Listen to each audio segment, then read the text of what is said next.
हरे कृष्णा कृष्णा कृष्णा हरे हरे, हरे राम राम राम हरे हरे। प्यारे मित्रों नमस्ते। आप हमारे चैनल के साथ जुड़े हुए हैं ज्ञान वर्षा के माध्यम से, और ज्ञान वर्षा नित्य आपके लिए जो है कथाएं लेकर आता है। अब हम आपके सामने लेकर आ रहे हैं, हाँ, श्री इस मई के अंदर जो है वो नरसिंगा चतुर्दशी व्रत मनाया जाएगा, और ये भी हमारे पंचांग के अंदर शामिल है इस मई के टिप्पणी के अंदर। तो इसी प्रकार से भगवान नरसिंह अवतार जो हुआ वो प्रहलाद महाराज की सहायता के लिए भगवान इस धरा पर आए, और आज हमारे पाकिस्तान के अंदर मुल्तान के अंदर आज भी वो प्रगट दिवस प्रगट मकाम है, और मुल्तान के अंदर ये बहुत बड़ा तीर्थ है जहाँ पर भगवान नरसिंह प्रकट हुए थे। वो खम्भ आज भी है, तो बहुत से भगत लोग जाते हैं, जब यात्रा करते हैं तो जो है मुल्तान जाते हैं।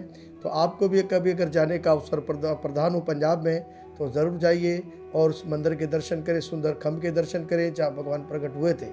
तो उसी प्रकार से हमारे सामने जो है आज नरसिंह पारगटी की कथा हम आपके सामने रखेंगे। बड़ी सुंदर कथा है और इसको सुनकर आपका जीवन ज़रूर सफल होगा, क्योंकि भगवान की लीलाओं को का श्रवण करना सुनना ये हमारे लिए लाभदायक है। तो इसी प्रकार से आइए, सबसे पहले हम मंगलाचरण करेंगे, इसके बाद हम नरसिंह भगवान की पारगटी की कथा आप तक पहुँचाएंगे। आइए जुड़ जाइए मंगलाचरण में। ओम नमो भगवते वासुदेवाय। ओम नमो भगवते वासुदेवाय। कृष्णाय वासुदेवाय देवकी नंदनाय च नंदगोपकुमाराय श्री गोविंदाय नमो नमः। हे कृष्णा करुणा सिंधु दीनबंधु जगतपते गोपीश गोपीकांता श्री राधा कांता नमोस्तुते। तप्त कंचनम गौरंगे राधे वृंदावनेश्वरी वृषभानुसुते देवी प्रणामामि हरि प्रिया। जया श्री कृष्ण चैतन्य प्रभु नित्यानंद श्री अद्वैत गदाधर शिवासाति गौर भक्त वृंद। हरे कृष्ण कृष्ण कृष्ण हरे हरे, हरे राम राम राम हरे हरे। बोलिए नरसिंह भगवान की जय, भगत प्रहलाद जी महाराज की जय। आइए हम इस कथा के अंदर प्रवेश करेंगे। भगवान नरसिंह अवतार, ये भगवान का 14वां अवतार हुआ। वैसे भगवान के 24 अवतार हुए, 14वां ये अवतार था। भगवान श्री नरसिंह रूप वे धारण किया। ये भगवान श्री विष्णु का अवतार था, और इंतहाई बलवान दैत्यराज हिरण्यकशिपु को का वध करने के लिए भगवान इस धरा पर आए, और अपने नाखूनों के द्वारा और तेजधार नाखूनों के द्वारा उसकी छाती को जो है भगवान ने फाड़ दिया। तो ये तो केवल थोड़ी सी बात थी जो हमने आपके सामने रखी है। आइए हम इस कथा के अंदर प्रवेश करते हैं। जय गुरु नवल। दति से कश्यप जी के 2 महाबली पुत्र हुए, जिनके नाम हिरण्याकश और हिरण्यकशिपु थे। वे दोनों महापराक्रमी और तमाम राक्षसों के स्वामी थे। हिरण्याक्ष और हिरण्याक्ष जो था, भगवान ने जब वराह अवतार धारण किया और ये धरती को पाताल पर लेकर चला गया था, तो सारे देवताओं ने भगवान से पुकार लगाई। तो भगवान ने वराह रूप लेकर धरती को उस पाताल लोक से लाकर और उस दैत्य राज हिरण्याकश को मारा भगवान ने, और उसका वध कर दिया और उसकी लीला को समाप्त कर दिया। तो इसी प्रकार से अपने भाई हिरण्याकश का भगवान विष्णु के हाथों सर्वनाश हुआ देखकर हिरण्यकशिपु भगवान विष्णु का वे दुश्मन बन गया। जब उसको मालूम पड़ा कि मेरे भाई का वध कर दिया भगवान श्री विष्णु ने, तो वे उसका वध करने के लिए योजनाएं बनाने लगा और बदला लेने लगा कि मैं कैसी तपस्या करूं जिसके द्वारा मैं अपने भाई का बदला विष्णु से ले सकूं। वे अपने आप को बहुत ताकतवर, बलवान और अमर बनाने के लिए उसने मेरू पर्वत पर जाकर बड़ी घोर तपस्या करना आरंभ कर दिया। फिर उसने जो है अपने आप को अमर करने के लिए मेरू पर्वत के ऊपर कठोर तपस्या, कई सालों तक, कई हजारों वर्षों तक तपस्या घोर करना आरंभ कर दिया, और जिससे खुश होकर ब्रह्मा जी ने इसको मनचाहा वरदान दे दिया। अब ब्रह्मा जी जब प्रकट हुए तो ब्रह्मा जी ने इसको कई वरदान दे दिए। अमर होने का वरदान, यानी कि यह कहा ना तुम रात को मरोगे, ना दिन को, ना ऊपर ना नीचे, ऐसे कई वरदान, शस्त्र से ना अस्त्र से, ना कोई इंसान ना कोई जानवर, बोला ऐसे वरदान इन्होंने मांगे हिरण्यकशिपु ने ब्रह्मा जी से। तो ब्रह्मा जी ने जब सोचा विचार किया तो इसके बाद ब्रह्मा जी ने उनको ये वरदान दे दिए। ब्रह्मा जी से वरदान पाकर वे महाबली दैत्य इंद्रासन पर सबसे पहले कब्जा उसने इंद्रासन पर किया। जब उसको वरदान मिल गए तो पहले ही कब्जा उसने इंद्रासन पर कर दिया और इंद्र को वहां से भगा दिया, और देवताओं को जीत कर वे तीनों लोक का सम्राट बन गया। तो इसी प्रकार से प्यारे मित्रों, जब इंसान को थोड़ा बल मिल जाए और थोड़ी ताकत मिल जाए तो उसके अंदर थोड़ा घमंड आ जाता है। तो इसी प्रकार से हिरण्यकशिपु में घमंड आ गया और ये वो समझा कि मैं तीनों लोक का राज्य बन गया हूँ, अब मुझे कोई मार नहीं सकता। लेकिन ये हमारी सबसे बड़ी भूल है। जिसने जन्म लिया उसकी मृत्यु निश्चय है, चाहे वो कोई भी हो। इसलिए ये प्रकृति और कुदरत का कानून है। तो उसने अपनी ताकत के द्वारा तमाम यज्ञ भागों पर अधिकार जमा लिया। उस महाबली हिरण्यकशिपु ने राजा उतानपाद की पुत्री के साथ विवाह किया, और कुछ समय के बाद उसकी जो पत्नी का नाम था कयाधु, और इसके बाद वो कयाधु जो थी वो गर्भवती हो गई। और जब गर्भवती हुई तो भगवान ने भेजा और ऋषियों को और नारद जी को इनके यहाँ भेजा कि जाओ तुम कयाधु को ज्ञान दो। तो कयाधु जब नारद मुनि का दर्शन किया तो ऋषि का दर्शन करके आनंदमयी हो गई। तो उसी प्रकार से उनका मान सम्मान किया।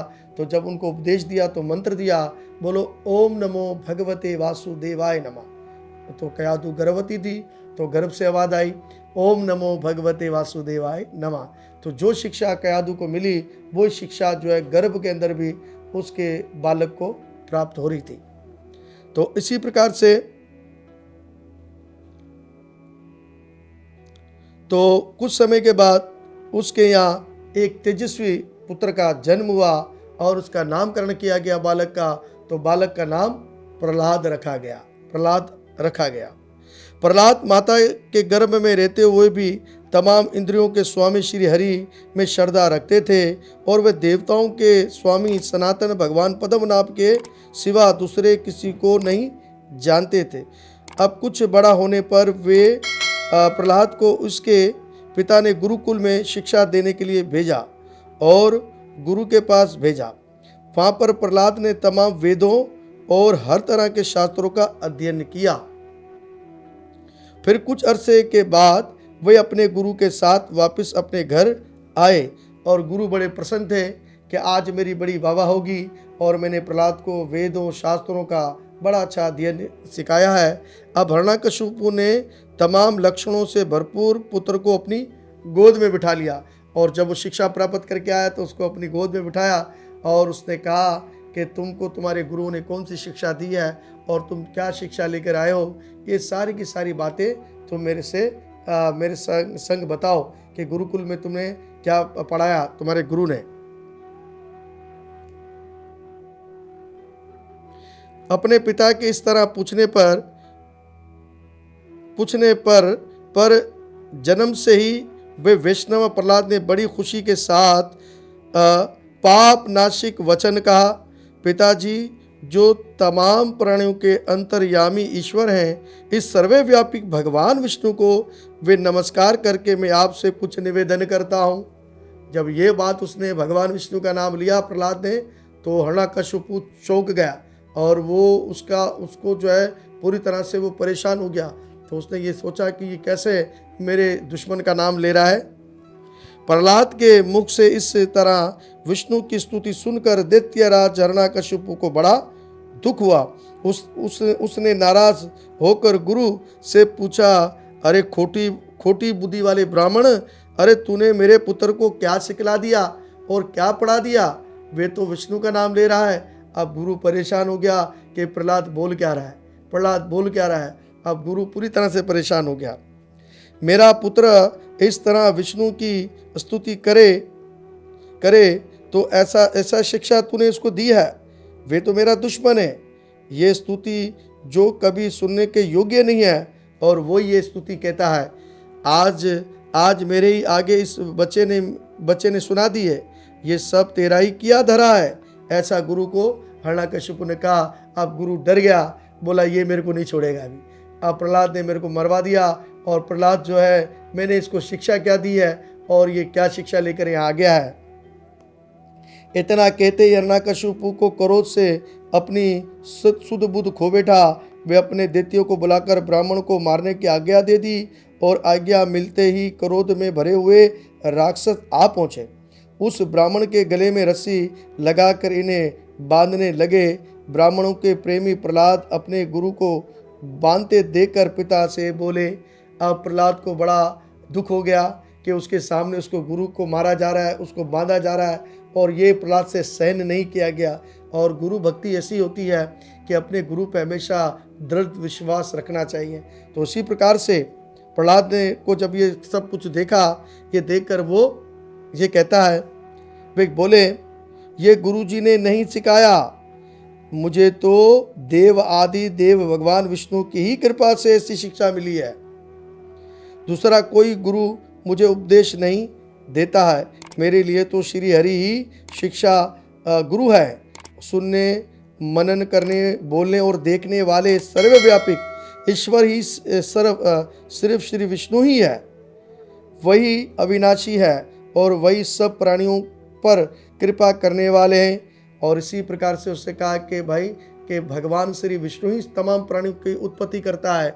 मारने वाला है भगवान, बचाने वाला है भगवान।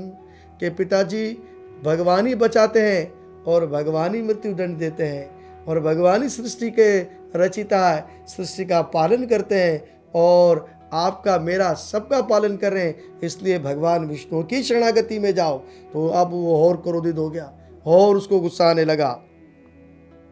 मेरे गुरु इन ब्राह्मण देवता का कोई दोष नहीं है, इन्हें बंधन से मुक्त कर दीजिए। कृपा करके, ये गुरुदेव का कोई दोष नहीं है, कृपा करके इनको बंधन से मुक्त कर दीजिए। पुत्र की ये बात सुनकर हिरण्यकशिपु ने ब्राह्मण का बंधन खोल दिया और प्रहलाद से कहने लगा कि बेटा, तुम ब्राह्मणों के झूठे बहकावे में आकर क्यों भ्रम में पड़ रहे हो?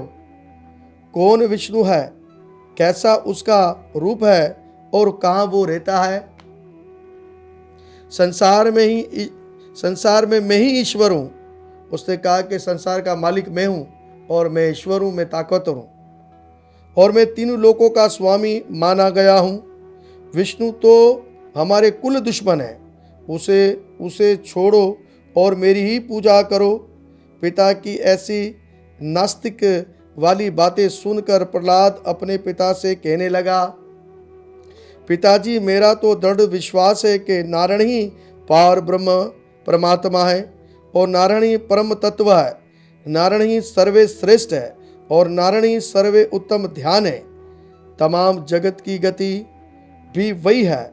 वे सनातन शिव, अच्युत, जगत के दाता विधाता, नित्य वासुदेव भगवान है।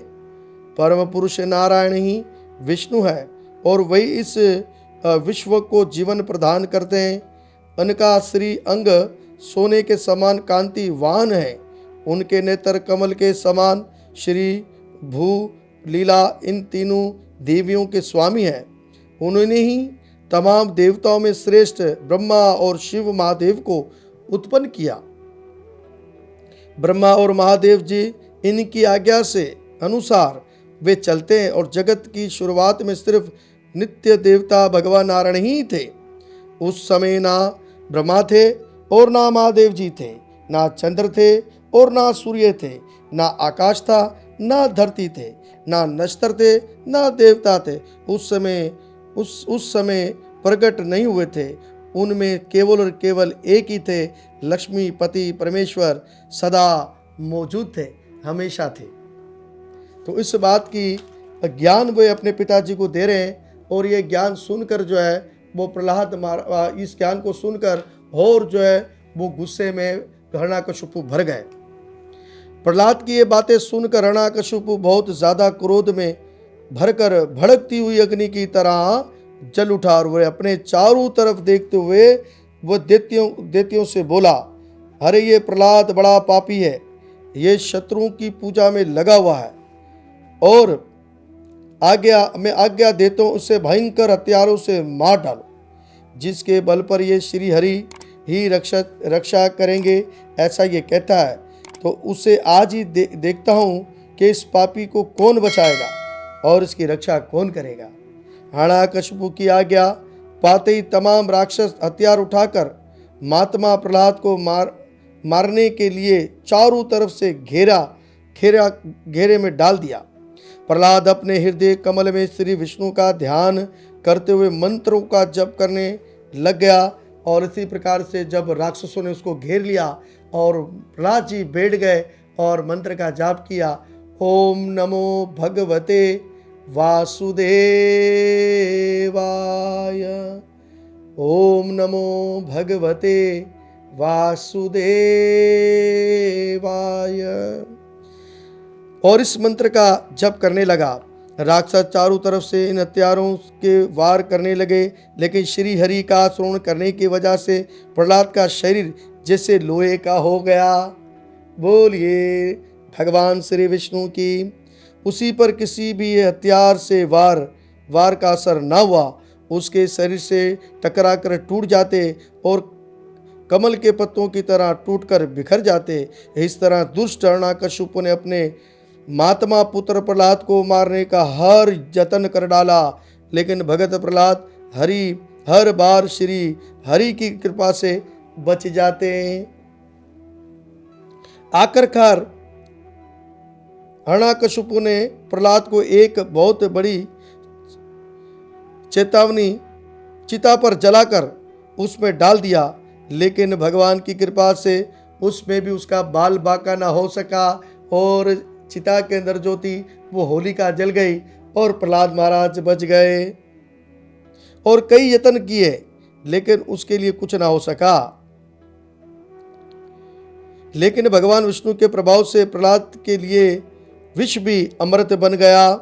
इस तरह राजा हिरण्यकशिपु ने अपने पुत्र को मारने के लिए हर किस्म के तरीकों को अपनाया, लेकिन हर बार वे नाकामी उसको पागल सा कर दिया, और क्रोध में भरकर वे बोला, अरे तुमने मेरे सामने विष्णु की महानता का अच्छी तरह तस्करा किया है। अब वे हरे के हृदय में रहने की वजह से अंतर्यामी कहलाते हैं। तुम मुझे विष्णु के सर्वव्यापी होने का सबूत दो। अब तुम कहते हो कि विष्णु तो सर्वव्यापी है, क्या वो हर जगह मौजूद है? हर जगह वो रहते हैं? प्रहलाद ने कहा, हाँ पिताजी, वो हर जगह रहते हैं, ऐसी कोई जगह नहीं है, कण कण में भगवान का स्वरूप समाया हुआ है, हर कण में भगवान है, हर जर्रे में भगवान है। तो सबूत पेश करो। उनके ईश्वर शक्ति, तेज, बल, उत्तम रूप, गुण और खूबियों को अच्छी तरह देख लो, तब मैं विष्णु को देवता मान सकता हूँ। उस समय संसार में और देवताओं में मेरे बल और ताकत की समता करने वाला कोई भी नहीं है।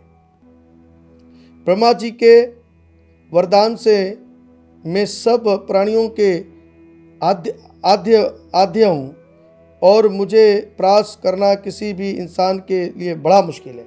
अगर विष्णु मुझे बल और पराक्रम से जीत लें तो ईश्वर का पद हासिल कर सकते हैं। पिता की ये बात सुनकर प्रहलाद को बड़ी हैरानी हुई। उन्होंने हिरण्यकशिपु के सामने श्री हरि के प्रभाव का वर्णन करते हुए कहा, पिताजी, योगी पुरुष भक्ति के बल पर उनका हर तरफ दर्शन करते हैं, भक्ति के बिना और कहीं भी दिखाई वे नहीं देते। बोला, अगर भक्ति करोगे तो पिताजी तुमको नजर आएंगे भगवान विष्णु, लेकिन वो उसकी बात को नहीं मानता। देवता, पशु, पक्षी, इंसान और दूसरे तमाम छोटे बड़े प्राणियों में वे मौजूद रहते हैं। प्रहलाद के वचन सुनकर दैत्य राज हिरण्याकश्यप ने क्रोध से लाल लाल आंखें निकालकर प्रहलाद को डांटते हुए कहा, अगर विष्णु सर्वे व्यापी है, वे परम पुरुष हैं, तो इस पर इतना इतराने की तुम्हें कोई ज़रूरत नहीं है। मुझे इस पर विश्वास करने के लिए कोई ठोस सबूत दे दो। ऐसा कहकर दैत्य राज ने अपने महल के खंभे को हाथ से उसका इशारा किया कि बताओ, इस खंभे के अंदर तुम्हारा विष्णु है और इस खंभे के अंदर है वो विष्णु। तो प्रहलाद ने कहा कि कण कण में भगवान है, हर जर्रे में भगवान है, मेरा भगवान तो इस खंभे में भी हो सकता है। तो उसी प्रकार से अपना मान टले टल जाए पर भक्त का मान न टलते देखा, प्रभु को नियम बदलते देखा। अब ये बड़ी अचंभे की बात प्रहलाद महाराज ने कर दी, हिरण्याकश्यप ने कर दी। अब प्रहलाद महाराज ने देखा ना बाला, लेकिन मन में एक विश्वास था, उस विश्वास को पूर्ण कर दिया और कहा कि पिताजी, मेरे भगवान तो इस खंभे में भी हो सकते हैं। तो ये बात उसने दर्शा दी।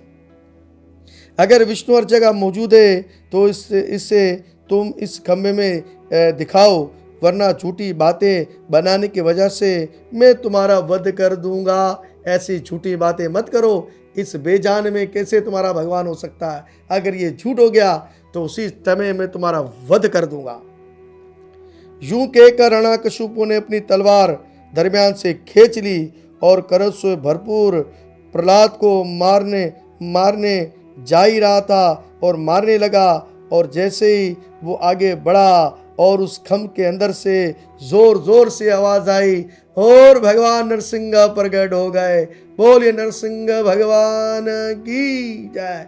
और उस खंभ के दो टुकड़े हो गए, अंदर से भगवान प्रकट हो गए। आवाज सुनाई देने लगी जैसे आसमान फट पड़ा हो और जोर धमाके की वजह से राक्षसों के कान बेरे हो गए। वे जड़ से कटे हुए दरख्त के मानंद धरती पर गिर पड़े। इस खंबे से महान तेजस्वी श्री हरि विशाल शेर रूप इख्तियार किए जाहिर हुए और खंबे से निकलते ही उन्होंने कयामत खेस बादलों की गरज की मानंद गर्जा शुरू कर दी। वे इतने ही सूर्य और आग के समान तेज से भरपूर थे। उनका मुख तो शेर के जैसा, लेकिन शरीर इंसानों की तरह दिखाई पड़ता था। इनके बालों से आग की लपटें निकल रही थी। क्रोध से जलती हुई अंगार से जैसे लाल लाल आंखें चक्कर की तरह घूम रही थी। बड़ी बड़ी भुजाएं और हर तरह के अस्त्र शस्त्र लिए श्री नरसिंह अनेक शाखा वाले दरख्तों से लेस मेरू पर्वत के समान जान पड़ते थे। इनके अंगों में दिव्य मालाएं, दिव्य वस्त्र, दिव्य आभूषण सजा हुए थे और भगवान नरसिंह तमाम राक्षसों को खत्म करने के लिए वहाँ खड़े हुए और एकदम खौफ से महाबली नरसिंह भगवान को मौजूद देखकर दैत्य राज हिरण्याकश्यप की आंखें जल उठी। इसका सारा शरीर कपकपाने लगा। भगवान श्री नरसिंह को देखकर दैत्य राज कुमार प्रहलाद के नेत्रों में आनंद के आंसू बह चले। उनका सारा अंग आंसुओं से भीग गया। वे बार बार श्री हरि को नमस्कार करने लगे। जब देखा कि भगवान केवल मेरी वाणी से यहाँ प्रकट हो गए और भगवान यहाँ आ गए, तो ऐसे भगवान को मैं नमस्कार करता हूँ। दैत्यराज हिरण्याकश्यप शेर को सामना आया देखकर वध क्रोध में आकर युद्ध के लिए तैयार हो गया। वे मृत्यु के अधीन हो रहा था, इसलिए हाथ में तलवार लेकर भगवान नरसिंह की तरफ वे दौड़ा और अपनी तलवार से भगवान नरसिंह पर वार करना चाहा, लेकिन भगवान ने एक ही हाथ से तलवार समेत दैत्य राज को पकड़ लिया। जैसे आंधी दरख्त की शाख को गिरा देती है, इसी प्रकार उसे पृथ्वी पर दे मारा। पृथ्वी पर पड़े हुए उस विशाल दैत्य को भगवान नरसिंह ने फिर पकड़ा और अपनी गोद में रखकर उसके मुख की तरफ अपनी नजरें जमाई। उसके मुख पर श्री हरि की नंद और विष्णु भगत से वेश द्वेष करने का पाप था। वे भगवान के स्पर्श करते ही जलकर भस्म हो गया। फिर भगवान नरसिंह ने दैत्यराज के इस विशाल शरीर को तेज धार आला मानिंद कठोर तीखे नाखूनों से चीर डाला। और इसी प्रकार से भगवान ने तुरंत जो है उसको अपनी गोद में बिठाया और अपने तीखे नाखूनों से उसको चीर दिया और फाड़ दिया। और उसकी आंतड़ियाँ जो थी, जितने भी आज़ा थे, वे भगवान ने निकाल दिए। और भगवान बड़े क्रोध में थे और तुरंत भगवान ने हिरण्याकशिपु की लीला को समाप्त कर दिया। इस हिरण्याकशिपु का अंतःकरण निर्मल हो गया। उसने साक्षात भगवान श्री मुख देखते हुए अपने प्राणों का त्याग कर दिया, इसलिए वे कर्तव्य हो गया। मां नरसिंह रूप धारण श्री हरि ने अपने तीखे नाखूनों से उसके सैकड़ों टुकड़े कर दिए। इस लंबी आंतें बाहर निकाल दी और इन्हें अपने गले में डाल दिया। ये दृश्य देखकर तमाम देवता, तपस्वी मुनि, ब्रह्मा जी और महादेव जी को आगे करके धीरे धीरे श्री भगवान की स्तुति करने लगे। इस तरह श्री भगवान ने अपनी कही हुई बात को सिद्ध कर दिया और वे हर दौर में भक्तों की रक्षा करते हैं और दुष्टों का नाश करते हैं। तो उसी प्रकार से हर युग में भगवान प्रकट होते हैं और जो है दुष्टों का नाश करने के लिए आते हैं। इसलिए प्यारे मित्रों, और इस प्रकार से इस धरा के ऊपर नरसिंह भगवान आए और उन्होंने प्रहलाद महाराज की सहायता की। जिस प्रकार से हे प्रभु आपने प्रहलाद महाराज की सहायता की, इसी प्रकार से हमारे सनातन धर्म और हमारे तमाम लोगों की सहायता कीजिएगा। बड़ी अद्भुत कथा थी और इस कथा को पूरा देखिएगा, पूरा श्रवण कीजिएगा तो आपको बड़ा आनंद मिलेगा। और ये आनंद देने वाली कथा थी, मन को आनंद देने वाली कथा थी। तो इसी प्रकार से हमने आपके सामने इस कथा को रखा है, आपको बड़ा अच्छा लगेगा। तो हम आपसे विदा चाहते हैं। इस वीडियो को आप शेयर ज़रूर कीजिएगा ताकि सनातन धर्म का प्रचार हो। लाइक कीजिएगा और सब्सक्राइब करना ना भूलिएगा। तो हम आपसे विदा चाहते हैं। जय श्री कृष्णा, जय गुरु नमन।